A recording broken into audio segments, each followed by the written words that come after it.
and much of it in cash, a lot of it in equipment. I don't give away anything. We sell the equipment to NATO. The European nations pay us for the equipment, 100% price, and then they bring it to Ukraine or whatever they do with it. But we're trying to get that settled. I've settled 8 wars. This would be the 9th, and our people are over in Russia right now to see if we can get it settled. Not an easy situation, let me tell you. What a mess. It's a war that never would have happened if I were president. Not even a chance. And it didn't happen for 4 years. We've renamed the Department of Defense the Department of War, and I thought that would be controversial. And frankly, I tell you what, I haven't met one person, there's not one person I've met that doesn't like it. You know, think of it. We won World War I, World War II, everything in between, everything before it. And then we said, let's change the name. So we changed it back to what it was, Department of War, and Pete's doing a great job. We ended 8 wars, think of that. 8 wars, but we're going to do one more, I think. I hope. I hope. Every time I end a war, they say, if President Trump ends that war, he's going to get the Nobel Prize. So I end that war. Well, he won't get it for that war, but if he ever gets it for the next war, now they're saying, if he ever ends the war with Russia and Ukraine, he's going to get the Nobel Prize. What about the other 8 wars? India, Pakistan. Think of all the wars I ended. I should get the Nobel Prize for every war, but I don't want to be greedy. Actually, the woman who got the Nobel Prize said, "You've got to be kidding. Trump deserves the Nobel Prize." So that was very nice of her. I appreciate it, which is true, actually. But I don't care about that. You know what I care about? I care about death. I care about all the people that are dying. And last month, 27,000 young people died, mostly young people, mostly soldiers, despite some missiles being shot into Kiev and other places. But think of it, mostly young people. 27,000 people died between Russia and Ukraine last month. What a shame. So we're restoring law and order to our cities and towns. If you look at what's happened, and I want to pay my deepest respects to those 2 incredible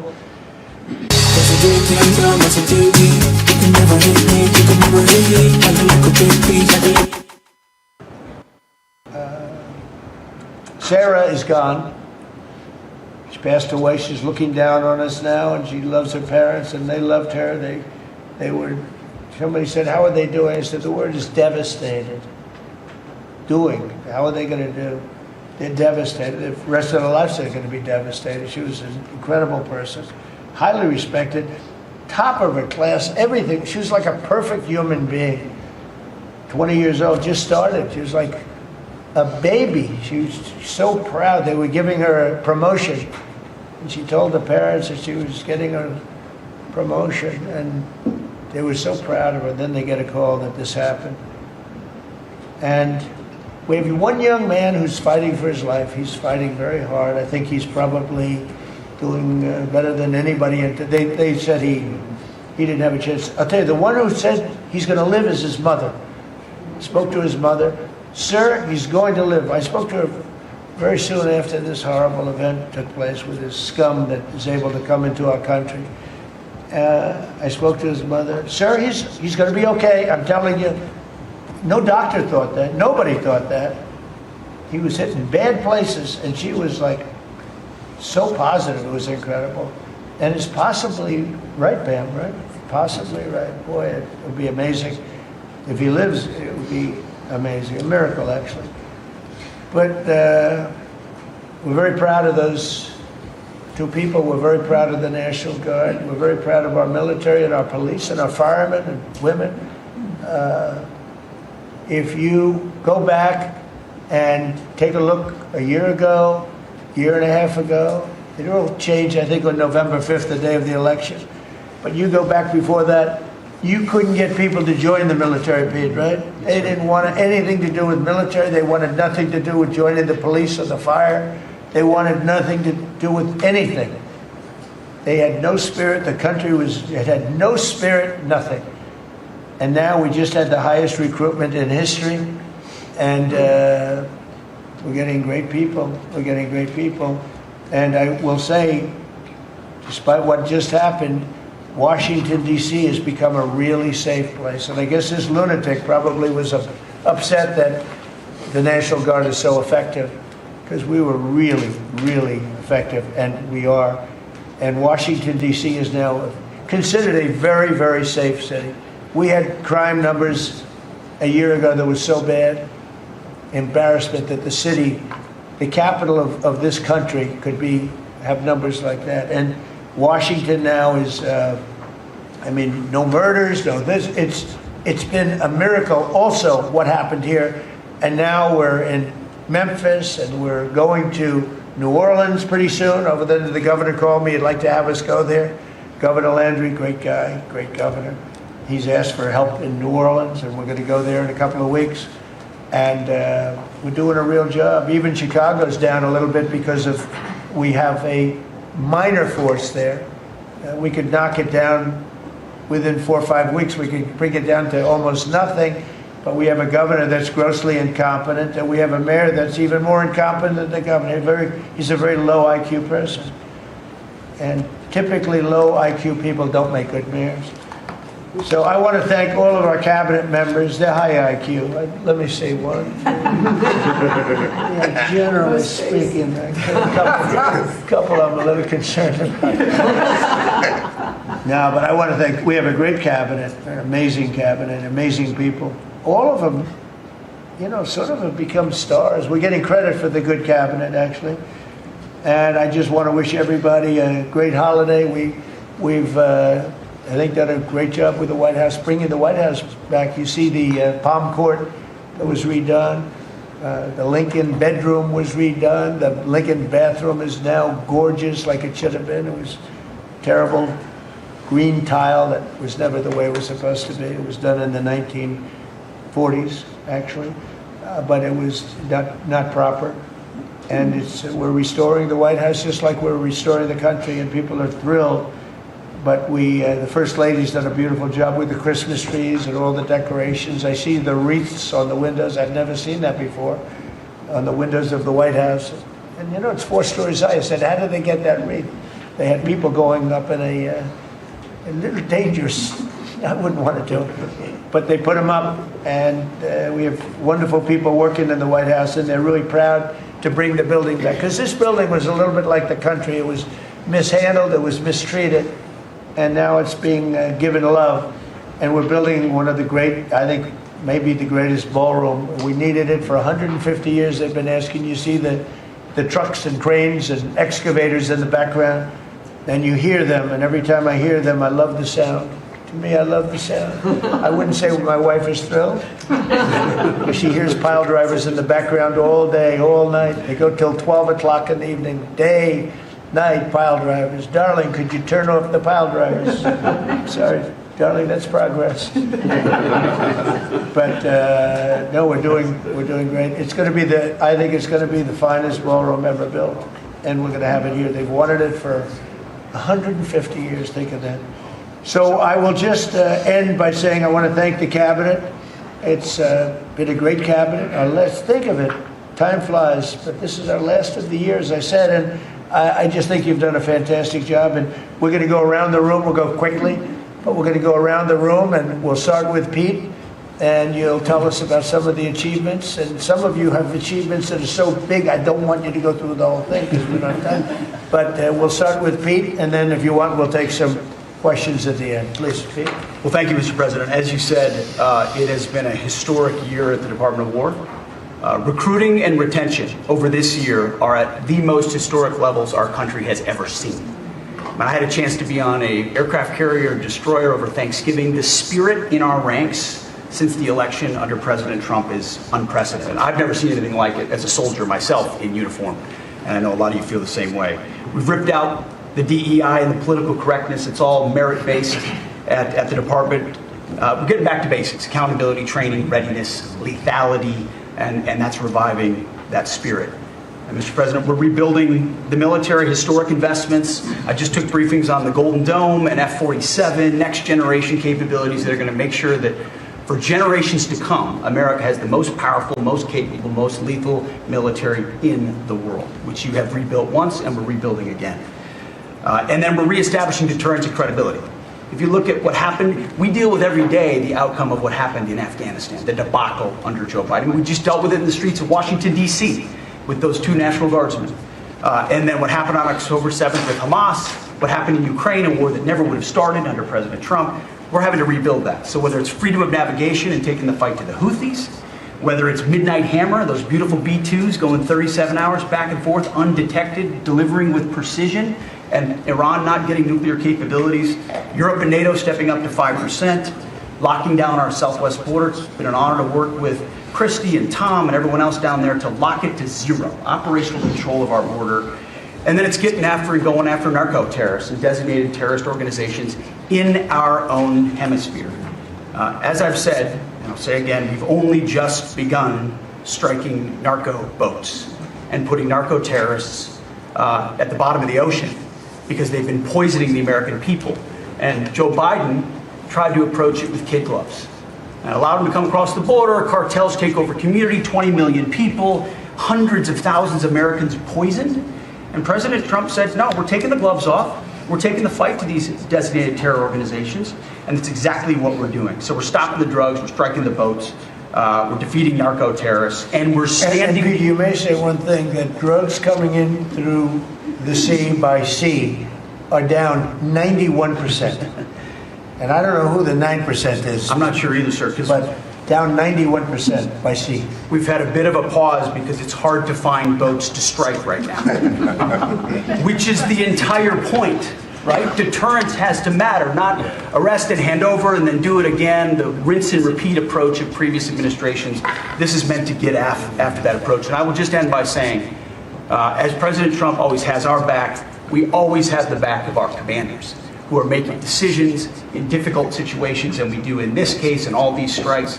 They're making judgment calls and ensuring that they defend the American people. They've done the right things. We'll keep doing that, and we have their backs, Mr. President. Good job. Thank you very much. Howard? So we set out to stop the ripoff of the United States of America. This is about global change of trade. We've been ripped off since 1945 when we set this policy. So we set out, and together with my partners, Jameson Greer and Scott Bessent, we set out to change that. So we started, the first one was the UK deal, right? We asymmetric. They pay us 10%, and we get charged nothing. That allows us to export, and that began the process. Then we did the biggest, the European Union, 450 million people, $20 trillion economy. They completely opened their borders to us, and we charge them 15%. That makes America $100 billion a year and turns it back to where our economy is the best. And so it proved that President Trump's trade agenda was the right trade agenda. Then we go to Japan and Korea.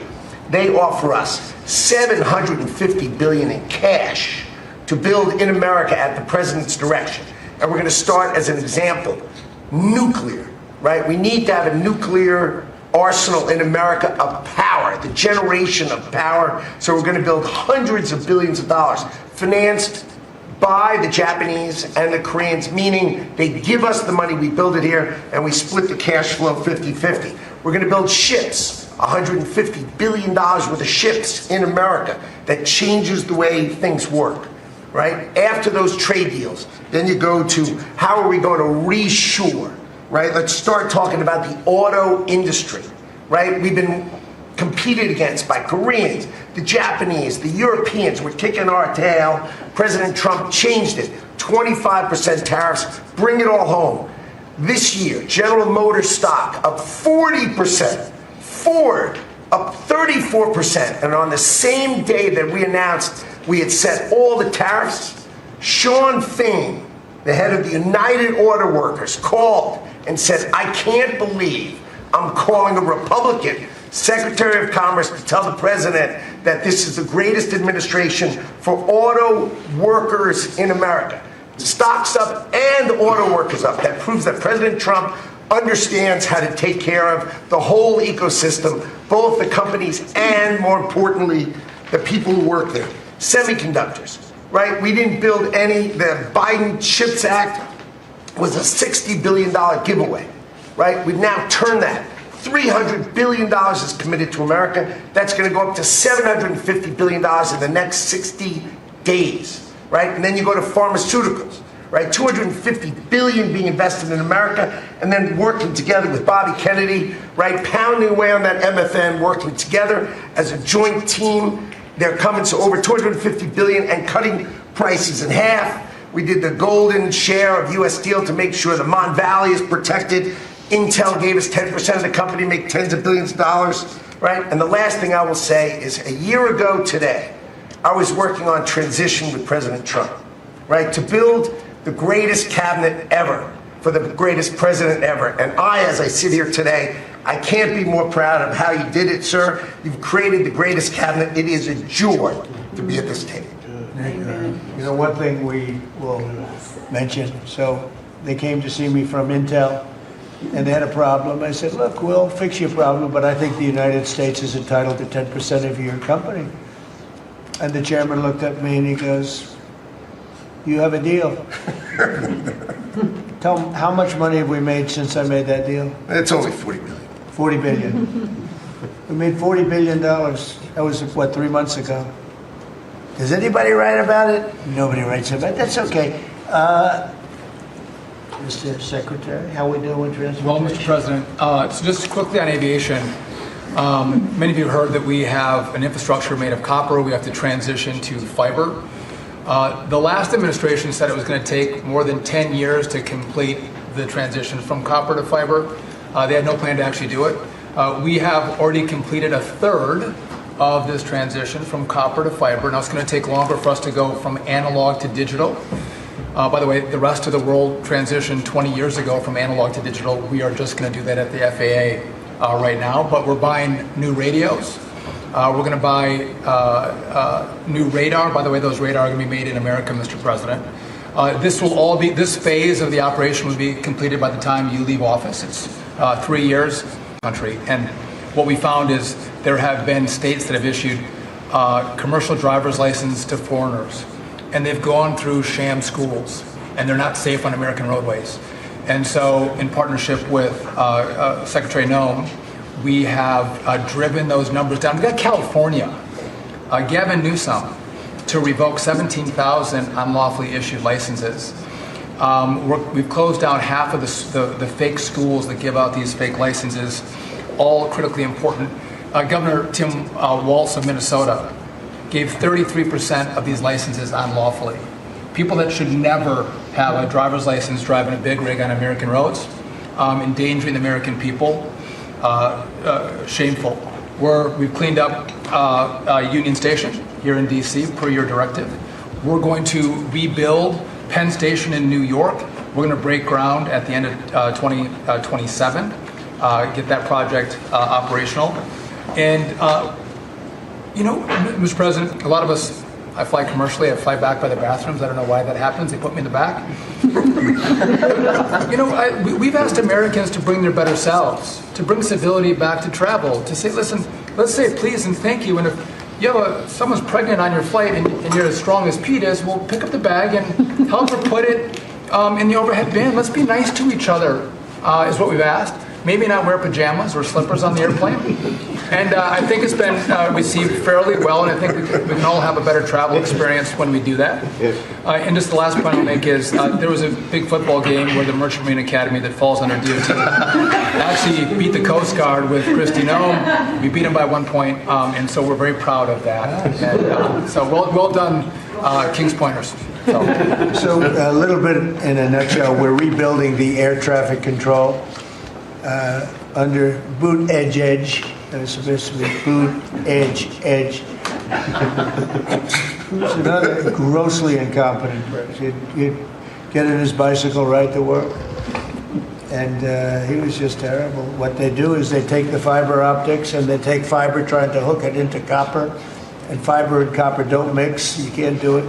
But people knew that for the last 30 years since they started doing the fiber. And they spent billions of dollars, and it didn't work. And you saw that by the helicopter crash. You saw that by into the plane.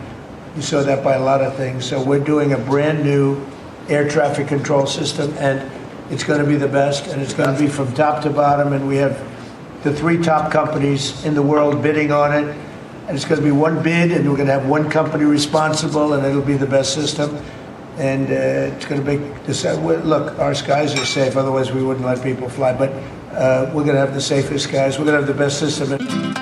Oh yeah, my people, I don't know.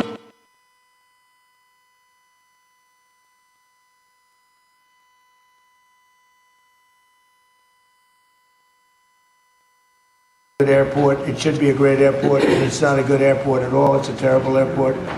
It was incorrectly designed with a good building. Actually, it's got a beautiful terminal. Saarinen was the architect, one of the greatest architects in the world at the time, a great architect. And so they have a great building and a bad airport. But we're going to turn that around, and we're going to make Dulles Airport, serving Washington and Virginia, Maryland, etc. We're going to make that into something really spectacular. We have an amazing plan for it, and other things. But you're doing a really good job. I appreciate it. The people movers of Dulles, we had a crash recently. So we're going to announce that later today, a request for bids on this. But again, it's a not a great airport, which we can make great in this administration, Mr. President. We have a design that's amazing for Dulles. It's going to take Dulles and make it a really bad. It was a badly designed airport. We're going to make it into as good as there is in the country. It'll be exciting. Okay, please. All right. Well, Mr. President, it's good to be here at this meeting because in 1 year you can look around the table and see the change. And I think one of the biggest changes is how this cabinet works together. And I want to start there. There's often been said, I found out some things this year that I didn't know, that the Department of what was Defense, now Department of War, and the Veterans Department had never really communicated. Now, we're fraternal twins, in a way. Pete and I are. He lifts better, I'm better looking. But in the looking at this, I mean, he brings them in. He keeps them for a number of years, up to 20 or longer. And then they come into what the country is committed to our veterans. And if you don't have both ends working correctly, then recruitment lags, morale lags, and we've been able to work and fix a great deal of that. I didn't need to change our name, but I did do one thing. I put the veteran back first at the VA. And we did that in 1 year. How did we do that? We started taking things that have been neglected for a long time and put them back. We had a backlog in which we've dropped over 160,000. We're not talking year-to-year change at the VA. We're talking 5-6 year. We have to go back 5 to 6 year prior COVID numbers to see the change of backlogs that are now reduced. We do it in 6 months instead of the long time it took. In fact, it grew under the Biden administration. It shrank over 160,000 under us. Champ VA, which is a program we have, has basically been back to day to day. It was at a terrible state, which delays and claims and everything's going on. We've got that back. We're doing things like taking a new look. I have one question that I ask when I go to my hospitals, which by the way, over 170 hospitals, 1,200 clinics, and I ask the people one thing, Mr. President. I said, what are you doing right now that if you were just honest and I wasn't standing here, you say, this is stupid. It's been amazing what we've gotten, and the feedback that we've had. We've been able to change how we do credentialing, how we do privileging, how we do hiring. We're all working through that, and it has all made a difference for our veterans as we go forward. CMP exams for veterans out there listening. If this is the one where disability claims, where they say, well, let me send you to a doctor to make sure. Most of the time we have that already in the record. We're working now to where those could actually be changed, where we just look at the record and not have to send them to the doctor. That's almost a $3 billion savings that we can let, and also not taking what the veterans get. We're also getting ready to announce here pretty soon a reorganization that's going to bring our hospital system organizationally in line with the 21st century. We are the largest healthcare organization. It's about time we acted like it, Mr. President. You gave that leadership, and we're going to do it. And also one thing, community care contracts getting ready to go out. It's one of the largest contracts in the federal government, but it does exactly what you and I have talked about before, making sure that our veterans can get care in the system or in the community, wherever they want it. We're getting ready for that. Now, I have one thing for all the press who really enjoyed the first of the year, saying, oh, you know, they're going to cut all these jobs, 80,000 this, 80,000 at the VA. Mr. President, every success that I just gave you came after the fact, or pretty much after the fact, that we had 30,000 take early retirement. Early retirement, no risk, although you reported it as loss and risk, you can't help yourself. 30,000 took a retirement. Every bit of the success that I just told you about came with a reduced workforce. There was a motivated workforce that said, how can we take care of veterans? That's what this cabinet does. That's what we're doing for you. Good. And you've got the highest approval rating we've ever had at the VA, so that tells you something. You're doing a great job. Thank you very much. Jameson, please. Well, there's been some activity on trade this year.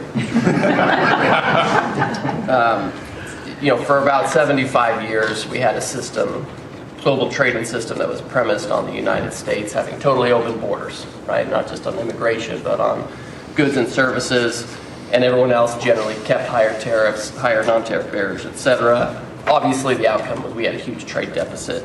You took it head on. You gave all of us who work on the file a lot of leverage.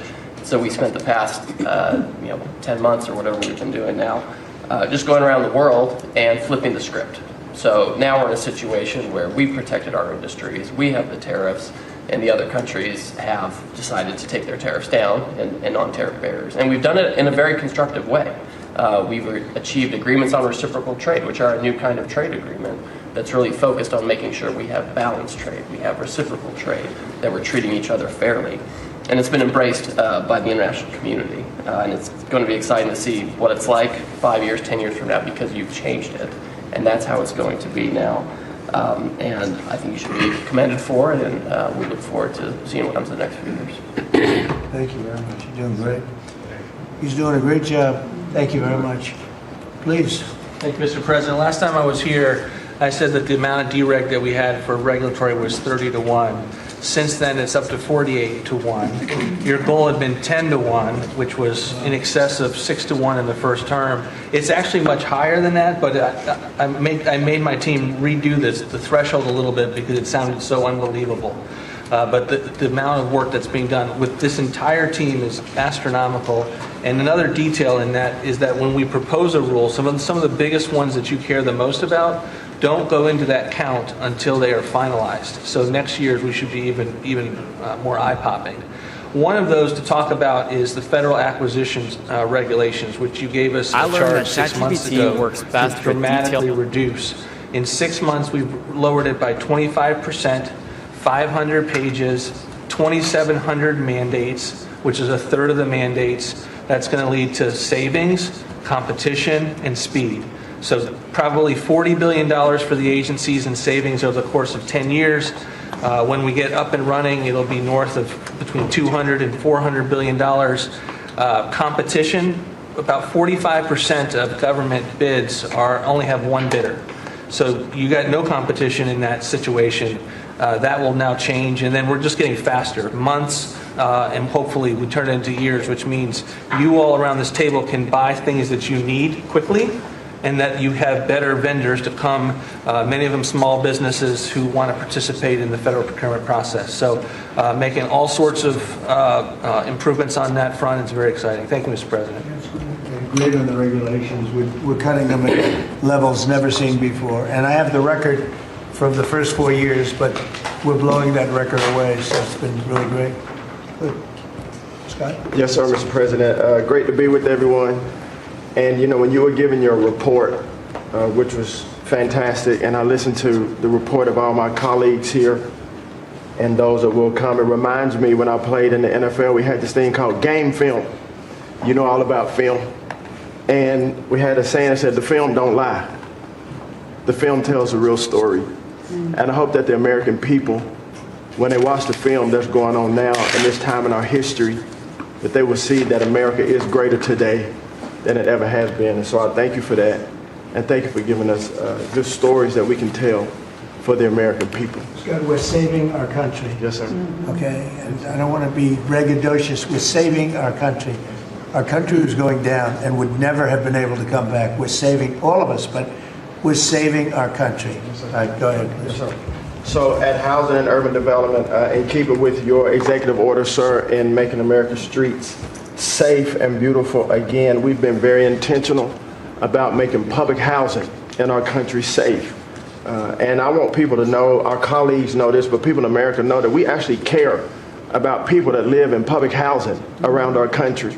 A lot of public housing is wrought with crime, sex trafficking, drug trafficking, illicit drugs, illegal aliens living in public housing, but we've put them on notice to let you know that it's not lost on us. We care about the people, we're paying attention to it, and we're going to root out crime in public housing. We've been very focused on working with the Memphis Safe Task Force, the DC Safe and Beautiful Task Force, working with Pam and Chrissy and others, and law enforcement. Our law enforcement is tremendous every single night they go out and they go to public housing to make sure that our people are safe, mothers and children are safe. And so at HUD, you know, it's a different day. We're running new plays. The film was real bad when I came in, I'm gonna be honest. But we are giving the people that live in public housing the assurance that they will be safe. And we also announced a new crime hotline, sir, that people that live in public housing, if they see criminal activity, if they see illegals living there, if they see drug trafficking, if you see it, if you hear it, report it. Don't be afraid. And so work with our Office of Inspector General. We've set up this crime hotline, and also working with Chrissy and Department of Homeland Security, making sure that everyone that lives inside of public housing is accounted for and that they are American people. And so I say that and I emphasize that to know that we prioritize American people and American people only. Lastly, sir, in Atlantic City, we took over the Atlantic City public housing because the living conditions were deplorable. And they have people that have been living there for 3 generations and they were being treated very bad. And so I took it so that we can now give people a safe place to stay. And working with the First Lady in the Foster Youth Initiative has been a great joy for me and our team. So thank you for doing that executive order to make sure that our foster youth have a safe landing pad and have financial literacy as they age out of the foster youth system. And so you talked about affordability. HUD has supported over 1 million Americans in home ownership and affordability, and over 560,000 are first-time home buyers. So I hope that the press will write about that good news, that 1 million people are able to own a home and to refinance their homes. And sir, we are moving our building from DC to Alexandria, Virginia. So thank you for your support. We're going to save the American people about $500 million. So that's my report. Thank you, sir. Thank you, Scott. Well, coming off of Thanksgiving, moving towards Christmas, I think it's the season of Thanksgiving, and 2 words for me are gratitude and joy. Gratitude to you for, as Howard said, bringing this team together. I say it a lot, but I'll say it again, that this is like family at this point, and I don't know that there's ever been an organization like this, at least a government like this in the history of our country. These jobs are hard, but the joy every day in getting to fight for America and save the country is the privilege of all of our lifetimes, I believe. So thank you for that. At U.S. Department of Agriculture, the People's Department, Abraham Lincoln launched this department in 1862. But under your leadership, we have finally, again, put farmers and ranchers and rural America first. In the last year, it's no longer DEI, climate change, sending out money based on the color of a farmer's skin. It's now about literally putting farmers back at the center of it. And under the last administration, we talked a lot about affordability. We'll continue to talk about that. But under the Biden administration and the destruction of our economy and the cost of inflation, interest rates for farmers and ranchers went up 73%. Labor went up 47%. Fertilizer went up 36%. Fuel went up 28%. So when you think about the extreme economic strain that a lot of our farmers are under in our farm economy, these are massive, massive numbers that will take some time to get out from under. But we've already seen the beginnings of the movement toward more affordable food, housing, fuel, et cetera, and that will only continue to trend as we work to solve those issues. My partners in trade, of course, they do the work, but I'm constantly talking to them about selling more soybeans, selling more corn, getting more of our products out. But when we really think about how to solve for this idea that for so long our farmers, many of them have been farming for government checks instead of moving their product around the world, these trade deals change that forever. And it isn't one trade deal or 2 trade deals, it's dozens of trade deals. And so talking about rural prosperity and bringing the golden age back to rural America, which has been lost for too long. And we're going to focus on that next year, hopefully with our vice president, many of our cabinet members. But the opportunity to do that under these new trade deals is unprecedented. And so just putting farmers first, our ranchers first, Mr. President, is such a huge such a huge priority and an accomplishment of the last year. The second quick thing is lawfare, and I know you know this better than anyone in the country. When a government politicizes and weaponizes their power to go after average, everyday Americans, well, from you, the top of the HEPA's president, but all the way down to the ranchers in South Dakota, the Maud family, who were facing jail time over a fence line dispute that had been in their family for 130 years. We fixed that. The Henry family in New Jersey, who were facing their farm being taken away for eminent domain to give to affordable housing, we fixed that. So being able to completely change the trajectory of private property rights, but especially as it has to do with our farmers and ranchers in our rural communities, changes everything for our country.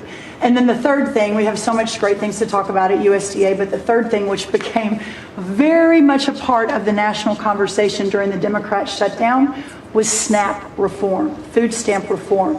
When all of America saw what so many of us know and have been working on, but when you have so much rampant fraud in a program that 42 million Americans participate in, now a big good piece of news that I hope is written about, since you became president, about 800,000 of those 42 million have moved off of food stamps, which is hopefully the plan with better jobs, higher wages, etc.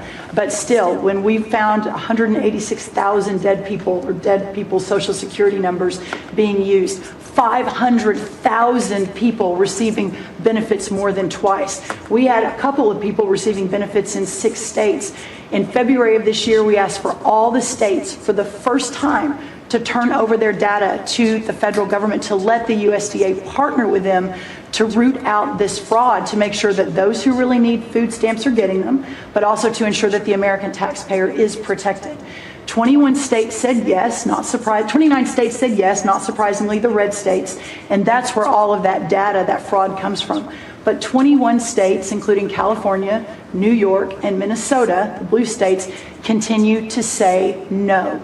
So as of next week, we have begun and will begin to stop moving federal funds into those states until they comply. And they tell us and allow us to partner with them to root out this fraud and to protect the American taxpayer. As Joe Biden was working to buy an election a year ago, he increased food stamp program funding by 40%. So now as we continue to roll that back. So the partnership in Making America Healthy Again is also in food stamps, but a lot of what Bobby and I are doing together is really remarkable. But again, just gratitude and joy for this work, and so grateful to you. The final thing I'll say, a lot of gratitude to Secretary Marco Rubio for wearing his Aggie maroon tie as a reflection of Texas A&M beating Florida handily about a month ago. So Marco, I want to thank you, and much gratitude and joy in my heart as well. Yes. But thank you, sir. We also have to say something about China with one of the largest purchases ever in our country, the soybeans. Yes, sir. And so I want to thank President Xi. We had a great meeting. We were in South Korea, and I went to a lot of other places too, but we met in South Korea, and President Xi was great. And China gave us among the largest orders in the history of your world, agriculture. That's right. And sir, may I say, this is the remarkable result of real leadership in your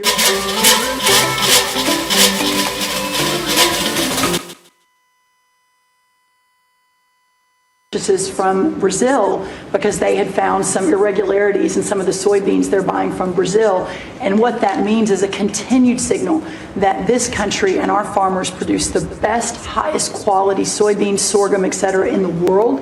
And what you've been able to do is open those markets up and again, move toward an era where our farmers are not so reliant on government checks, but they have the markets to sell their product. Having said that, we do have a bridge payment we'll be announcing with you next week, as we're still trying to recover from the Biden years. That's right. To help the farmers. We're That's going to right. help the farmers. They did not help the farmers. That's right. Thank you very much. Thank you, sir. Scott? Mr. President, it's been a great year on the economy, but the best is yet to come. The tens of trillions of dollars that have come in investment, both the portfolio investment by companies, investment by countries, that is turning into a CapEx boom for the U.S. Capital expenditures up 15% in history. When CapEx is up, jobs will follow. The One Big Beautiful Bill is an incredible, as you said, thanks to your leadership, along with Speaker Johnson, Senator Leader Thune, we had that done on July 4th, which everyone said was impossible. And the great thing about that bill, sir, for the American people, it's for industry, 100% expensing, build your factory here, you can write it off immediately, but you also insisted on the 4 benefits for working people: no tax on tips, no tax on overtime, no tax on Social Security, auto deductibility for American cars, and that is retroactive. So as a result, in 2026, we are going to see very substantial tax refunds in the first quarter. So the best way to address the affordability crisis is to give Americans more money in their pockets, which is what this bill has done. We're going to see real wage increases. I think next year is going to be a fantastic year. Taxes, deregulation, energy certainty. That's why everyone with your leadership is coming to America. Bond market had its best year since 2020. Everyone said couldn't be done. So we're going to have growth. We've had 2 4% quarters before the Schumer shutdown. We're going to go back to that. So not only are we going to have great growth, but it's going to be low inflationary growth. And stock market obviously is following, but next year is going to be the year for Main Street as all this kicks in. And you came in, immigration, I called it the 3 I's: immigration, interest rates, and inflation, that were killing the American people. Close the border, the promise kept. Interest rates are down, and 10-year bond, again, best year since 2020, and inflation led by energy prices is going to roll next year. I think it's going to be a fantastic year. That we can look back, be very proud of this year, but I think 2026 is going to be great for the American people. Thanks to you. It's going to be great. Thank you very much. Mr. Vice President. Thank you, Mr. President. It's an honor to serve with this great team that you've assembled. And I just want to pick up on something you said, Mr. President, because you hit the nail on the head. That it is absurd that Democrats talk about an affordability crisis that they created and the people around this table work every single day to address. You'll hear a lot of statistics today. You hear a lot of statistics in our political conversation. I think the most important statistic for the American people is that under the Biden administration, the average American family lost over $3,000 of household income. And under the first 10 months of this Trump administration, they have gained over $1,000 of household income. What that says very clearly is that we are fixing the problem that Joe Biden and the Democrats created in the last administration. If you look at every affordability crisis that's confronting the American people today, it is traceable directly to a problem caused by Joe Biden and congressional Democrats. Why did homes get so unaffordable? Because we had 20 million illegal aliens in this country taking homes that ought by right to go to American citizens. Why did tax bills get so unaffordable? Because Democrats were raising taxes while congressional Republicans under the president's leadership, we're now cutting taxes. Why did food get so expensive? Because we printed trillions of dollars and threw it into green scams that made our agricultural economy suffer while Americans were paying higher prices for food. On every single one of those issues, Mr. President, I think we've made incredible progress. But it would be preposterous to fix every problem caused over the last 4 years in just 10 months. I think that we've done incredibly good. But what I see over the next year, and you heard Brooke talk about joy and gratitude, what I really think this season represents for me, and I think for the entire administration, is that we have now done incredible work to fix what Joe Biden broke. And I think that next year in American growth and American prosperity could be the best year that we've had in the United States of America. It's going to happen because we're all working hard. It's going to happen because we have the greatest country in the world. But I think for congressional Democrats in particular, if they want to talk about affordability, they ought to look in the mirror. We are fixing what they're broken. We're proud to do it. It's the job that we were elected to do. But I think 2026 is going to be the year where this economy really takes off. Thank you very much. Thank you, sir. Great. Yeah. President Trump, thank you for talking about Sarah. Heartbreaks for her family.